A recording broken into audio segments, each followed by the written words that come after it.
The morning security line outside Fort Liberty, North Carolina, stretched nearly 100 yards beyond the main gate. Soldiers, civilian contractors, and military families waited patiently as military police checked identification cards one vehicle at a time. At the very end of the pedestrian line stood a 79-year-old man wearing a faded army field jacket, leaning on a weathered walnut cane, and carrying nothing but a small canvas duffel bag over one shoulder. His boots were old. His jacket carried no visible rank. Around his neck hung a tarnished pair of identification tags that looked older than many of the soldiers guarding the gate. When his turn finally came, the young military policeman scanned the visitor list and frowned. "Sir, your name isn't here." The old man smiled politely. "I'm not surprised. Without authorization, you can't enter the installation." "I understand." Another guard glanced at the worn duffel bag and shook his head. "Sir, this is an active army base, not a museum." Several people waiting in line quietly smiled. One contractor muttered, "Poor old guy probably got the wrong address." The elderly veteran simply nodded and turned as though preparing to leave. Just before he took his second step, a black command vehicle rounded the corner at surprising speed and stopped abruptly beside the security checkpoint. The base commander jumped out before the driver had even opened the door. Every guard snapped to attention. Brigadier General Michael Carter hurried straight toward the elderly visitor, stopped only a few feet away, and rendered one of the sharpest military salutes anyone at the gate had ever seen. "Command Sergeant Major James Walker," he said proudly. "Fort Liberty has been waiting for you." Every soldier at the checkpoint froze. The young military policeman who had just refused the old man's entry stared in complete disbelief. None of them understood why the commanding general of one of the Army's largest installations had personally run to greet an elderly civilian carrying an old duffel bag. Decades earlier, Command Sergeant Major James Walker had become one of the most respected senior enlisted leaders in Army history. During 35 years of service, he trained thousands of young soldiers, led combat deployments across multiple continents, and quietly shaped a generation of non-commissioned officers who would eventually command units throughout the Army. More importantly, inside the worn canvas duffel bag rested a simple wooden notebook, an old unit guidon, and a folded letter written by a young private nearly 40 years earlier. A letter that had changed James Walker's life forever and brought him back to Fort Liberty one final time. Before the day ended, every soldier standing at that gate would discover why the Army's highest leaders still spoke his name with respect, learn the heartbreaking promise that had brought him back after decades away, and witness a lesson about leadership that no military manual had ever been able to teach. Command Sergeant Major James Walker had not returned to Fort Liberty in nearly 30 years. At 79 years old, he walked slowly toward the main gate, wearing a faded army field jacket, leaning on a weathered walnut cane, and carrying an old canvas duffel bag over one shoulder. Inside the bag were only a few carefully protected belongings that had remained untouched for more than 40 years. Brigadier General Michael Carter had personally invited him to attend the base's anniversary ceremony, but James never confirmed that he would come. He believed some promises had to be fulfilled quietly.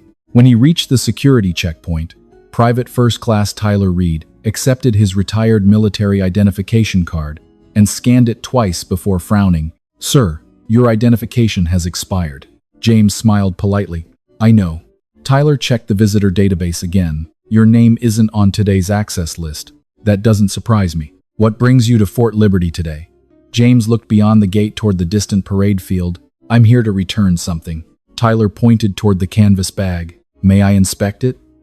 James nodded and carefully placed it on the inspection table. Inside rested a folded battalion guidon protected inside clear plastic, a weathered leather notebook, and a small sealed wooden box wrapped with a faded green ribbon. Tyler examined the contents before looking back at James. "I'm sorry, sir, but without authorization, I can't allow you onto the installation." James closed the bag without protest. "You're doing exactly what you were trained to do."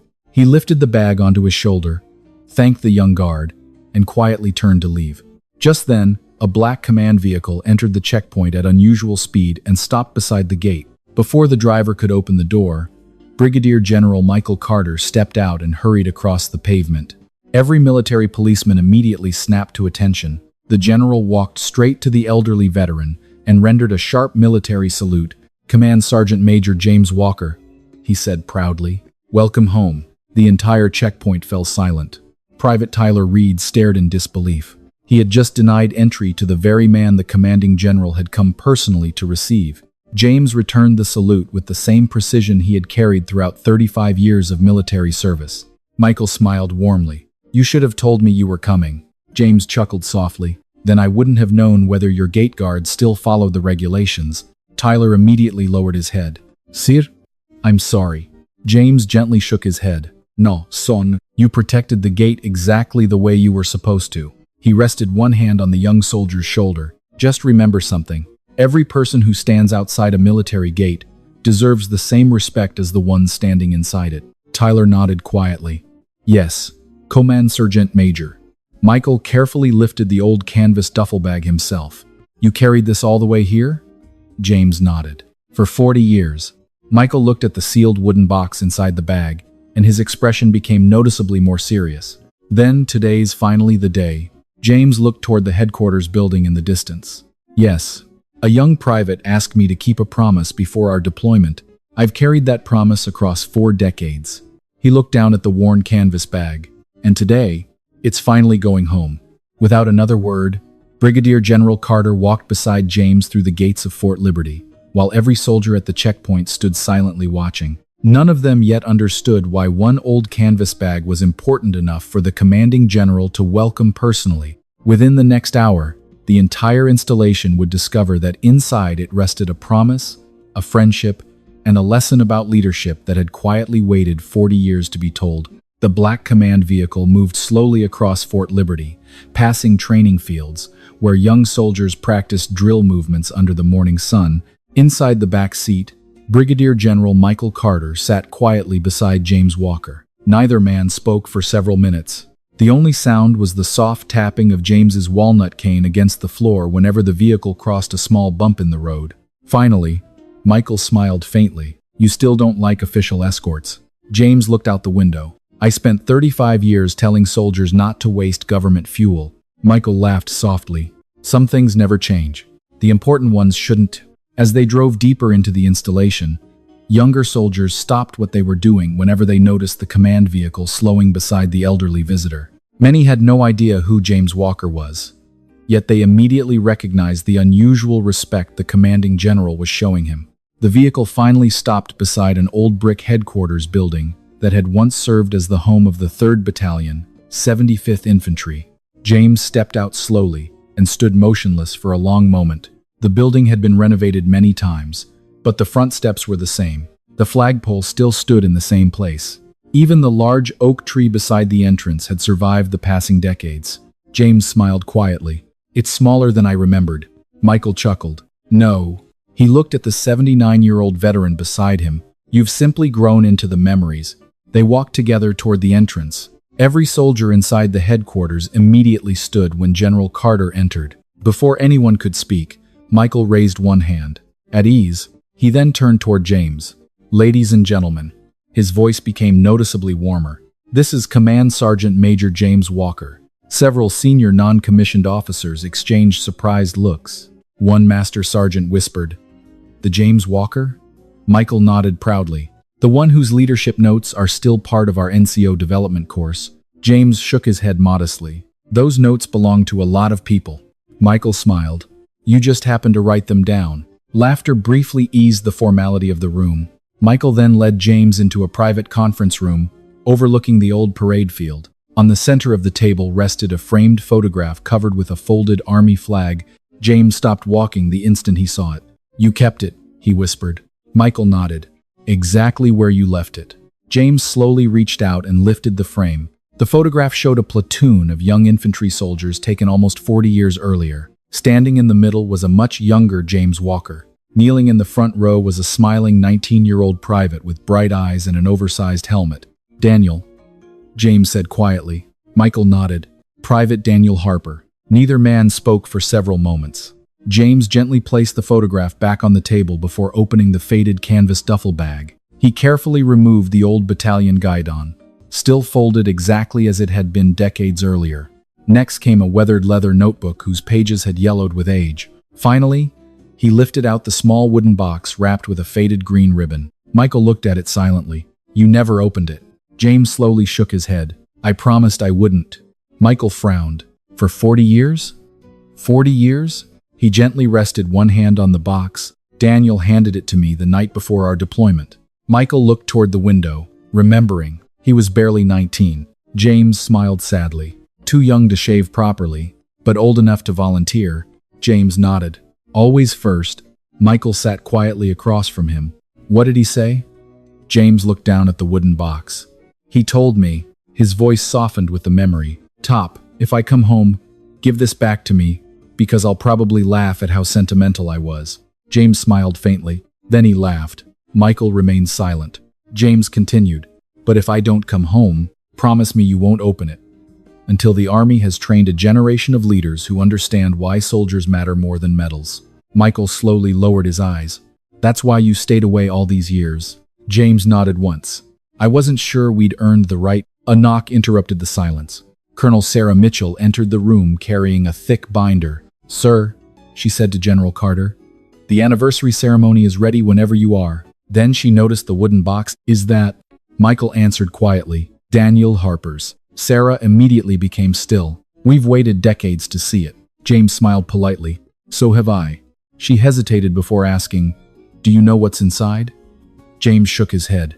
No. You never looked? A promise only matters if it costs you something. Sarah quietly nodded. Understanding. Michael stood and walked toward the window overlooking the parade field, where hundreds of young soldiers were already forming ranks for the ceremony. James, he said softly, they're all here because of Daniel. James looked surprised. What do you mean? Michael turned back toward him with a gentle smile. Every year we tell new soldiers about a young private who taught an entire battalion what leadership really meant. James frowned slightly.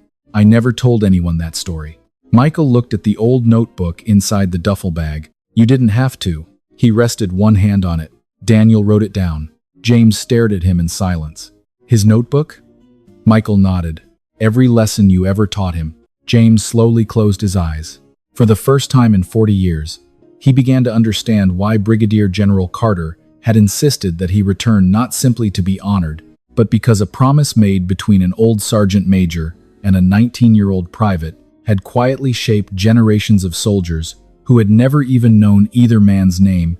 The parade field was already filled with hundreds of soldiers standing in perfect formation when James Walker and Brigadier General Michael Carter stepped outside the headquarters building. The ceremony had not yet begun, but word had already spread across the installation. The elderly veteran walking beside the commanding general was no ordinary visitor.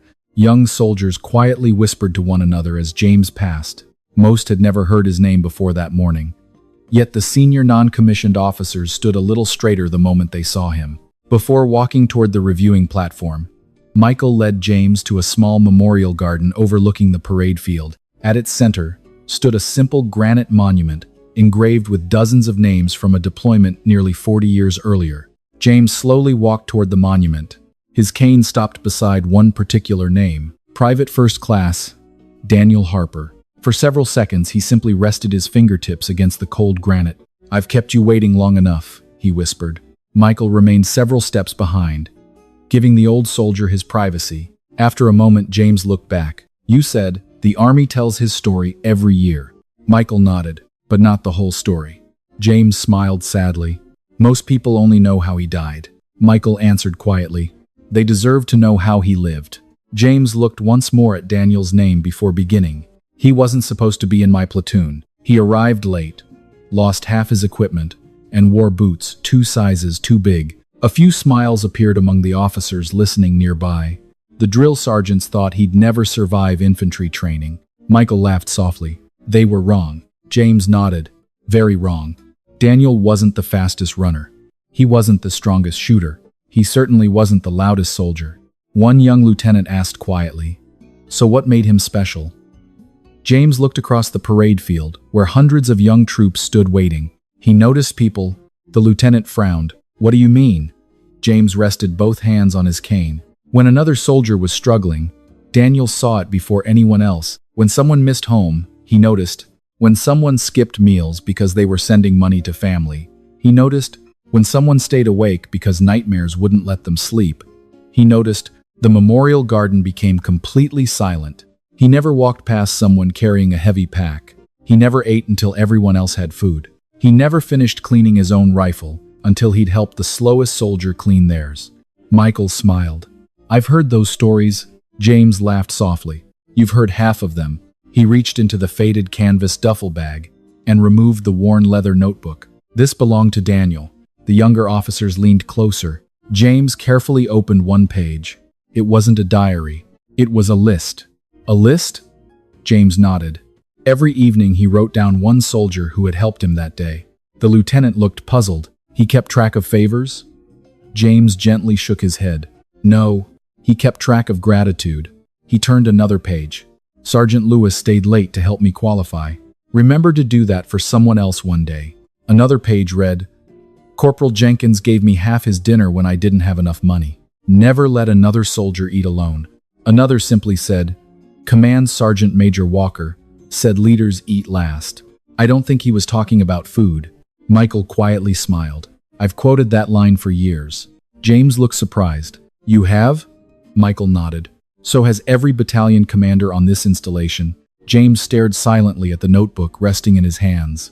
For decades, he had believed he had simply been teaching one young private. He had never imagined those quiet conversations would one day become lessons repeated throughout an entire army base. A young captain finally asked the question everyone had been wondering. Sir, how did Daniel die? The smile slowly disappeared from James's face. He didn't die because he was ordered to. The officers looked confused. James closed the notebook. Our convoy was hit. The lead vehicle caught fire. Several soldiers were trapped. Everyone else was taking cover. He looked toward Daniel's name engraved in stone. Daniel ran toward the flames. He pulled one soldier out, then another, then a third. James swallowed carefully. When he went back for the fourth, the ammunition inside the vehicle detonated. No one spoke. The wind moved gently through the American flags surrounding the memorial. James rested one hand against Daniel's name once more. The army awarded him a medal, but that's never what I wanted people to remember. What should they remember? The young lieutenant asked softly. James looked across the parade field filled with soldiers who had never met Daniel Harper. They should remember that he spent every ordinary day taking care of people. His final act wasn't extraordinary. It was simply the same kindness, carried to its ultimate cost. Silence settled over every person standing in the memorial garden. For the first time, the young officers understood that heroes are rarely created in a single moment. They are revealed by thousands of quiet choices made long before anyone is watching. The memorial garden remained silent long after James Walker finished speaking. No one hurried toward the ceremony. No one checked a watch. Hundreds of soldiers stood only a short distance away on the parade field. Yet for the small group surrounding the old command sergeant major, time seemed to have stopped. Brigadier General Michael Carter finally looked toward the small wooden box resting inside the faded canvas duffel bag. James, he said quietly, it's time. James lowered his eyes to the box. For 40 years he had carried it from one army assignment to another, through promotions, deployments, retirement, and the funerals of friends. He had never once broken the promise he made to a 19-year-old private. Slowly, he lifted the box with both hands and placed it on a stone bench beneath the old oak tree. Every officer standing nearby instinctively stepped closer. Colonel Sarah Mitchell asked softly, "May we witness this?"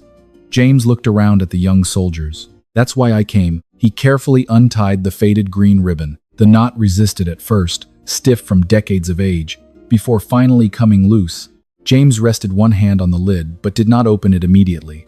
"The night before our deployment," he said quietly, "Daniel told me that leadership wasn't something people remembered because of speeches." He smiled sadly. "He said people remembered how you made them feel on the worst day of their lives."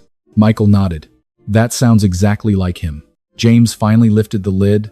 Inside rested only 3 objects. The first was a folded American flag no larger than a handkerchief. The second was a silver challenge coin, worn smooth around the edges from years of being carried in a pocket. The third was a sealed envelope with only a few words written across the front. "To the soldiers I will never meet." Complete silence settled over the memorial garden. James slowly opened the envelope and unfolded the letter inside. The paper had yellowed with time, but the handwriting remained clear. "If you're reading this," James began, "then someone kept a promise far longer than I ever expected." A few smiles appeared through the emotion. He continued, "My name is Daniel Harper. You don't know me. And that's perfectly fine. If you are serving today, then the army has already become stronger than anything my generation could build alone. James paused, steadying his voice before reading on. Please don't waste time trying to become famous. Soldiers rarely remember the loudest leader. They remember the one who stayed after everyone else went home. They remember the one who listened before giving orders. They remember the one who carried extra weight when someone else couldn't. Several young officers quietly lowered their heads. James continued, if you ever become responsible for another soldier, remember that rank gives you authority, but character is the only thing that earns trust. Never let your people believe they matter less than your career. Michael quietly wiped his eyes. James smiled faintly as he reached the final paragraph. Command Sergeant Major Walker once told me that one day I would understand why leaders eat last. I think I finally do. It isn't because leaders deserve less. It's because real leaders spend every day making sure everyone else has enough. James slowly lowered the letter. No one spoke. Even the wind seemed to stop beneath the old oak tree. Colonel Sarah Mitchell finally whispered, he wrote that when he was 19? James nodded. The night before deployment, Michael looked across the parade field, where hundreds of young soldiers still stood waiting. They need to hear this. James folded the letter carefully and placed it back inside the envelope. That's why I brought it home. Without another word, Brigadier General Carter turned toward the parade field and picked up the microphone waiting beside the reviewing platform, looking at the formation of soldiers stretching across the grass. He spoke only one sentence. Before today's ceremony begins, every soldier on this installation deserves to hear the words of Private First Class Daniel Harper. At that moment, more than 1,000 soldiers fell into complete silence, unaware that the greatest leadership lesson they would ever receive had been written 4 decades earlier by a young private who never lived long enough to wear a second stripe. The entire parade field remained silent. As Brigadier General Michael Carter finished reading Daniel Harper's letter, more than 1,000 soldiers stood motionless beneath the North Carolina sky. No commands were given. No one shifted position. Even the wind seemed quieter than before. When the final words echoed across the loudspeakers, Michael slowly folded the letter and looked toward James Walker. Command Sergeant Major, he said softly. Would you join me on the reviewing platform? James smiled and gently shook his head. This isn't my day. Michael smiled back. I know. He looked toward the formation. It's yours because you kept the promise. Without another word, Michael stepped down from the platform and walked back toward James.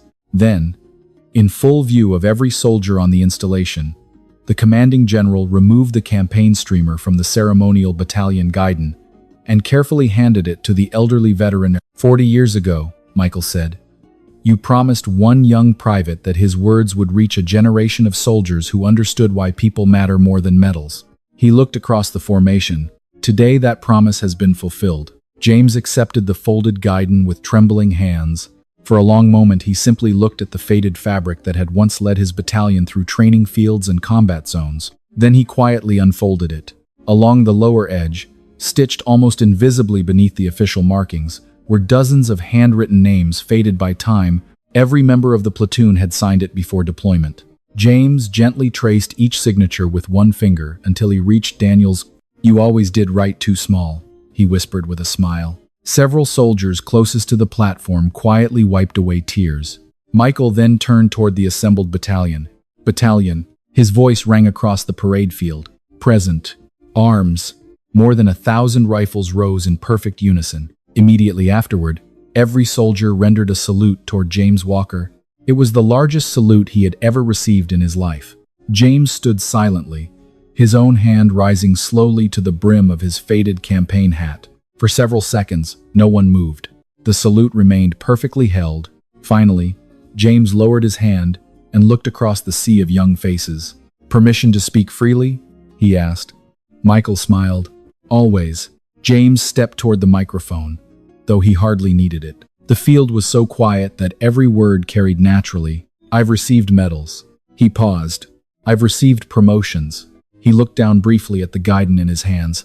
None of them ever mattered as much as watching good soldiers come home. He looked toward the youngest private standing in the last ranks. Don't spend your career trying to become important. He smiled gently. Spend it becoming useful. The soldiers listened without blinking. Your rank will disappear one day. He tapped the old guidon lightly. Your uniform will eventually be folded away. He rested one hand over Daniel's letter. But the way you treat people, he paused, will continue living inside them long after you're gone. Complete silence filled the installation once more.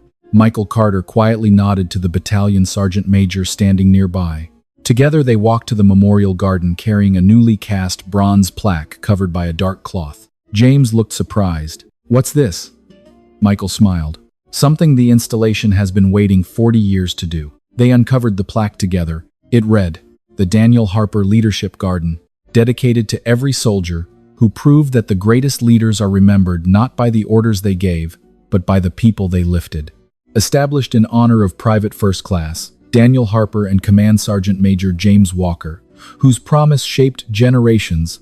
James quietly closed his eyes for a moment. He would have hated having his name on a plaque. Michael laughed. "Probably." James smiled.